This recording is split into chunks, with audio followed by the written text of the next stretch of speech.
ધોરણ 10 અને 12ની બોર્ડની પરીક્ષાઓનો આજથી પ્રારંભ થઈ રહ્યો છે. અંજાર શહેર ભાજપ અને વિવિધ શૈક્ષણિક સંસ્થાઓ દ્વારા વિદ્યાર્થીઓનો ઉત્સાહ વધારવામાં આવ્યો હતો.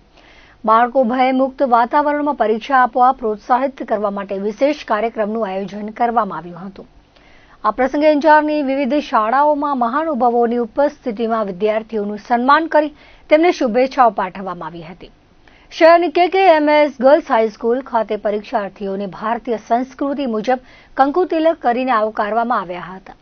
સાથે તમામ વિદ્યાર્થીઓને લેખન કાર્ય માટે બોલપેન અને મોઢું મીઠું કરાવવા માટે ચોકલેટની ભેટ આપી હતી. સાથે તેમના ઉજ્જવળ ભવિષ્ય માટે પ્રાર્થના કરવામાં આવી હતી. કાર્યક્રમનો મુખ્ય હેતુ વિદ્યાર્થીઓમાં આત્મવિશ્વાસ વધારવાનો અને પરીક્ષાના તણાવને દૂર કરવાનો હતો. આ પ્રસંગે KKMS ગર્લ્સ હાઈસ્કૂલના આચાર્ય વિપુલભાઈ ગોસ્વામી, શ્રુતિબેન ચંદેસરી ઝાલા અને બીનાબેન ઠક્કર ઉપસ્થિત રહ્યા હતા. આ ઉપરાંત સ્વામી વિવેકાનંદ ભાવધારા કેન્દ્રના સુરેશભાઈ છાયા અને કલ્પનાબેન મહેતા સહિત શાળાના સ્ટાફગણે વિદ્યાર્થીઓને આશીર્વાદ પાઠવ્યા હતા.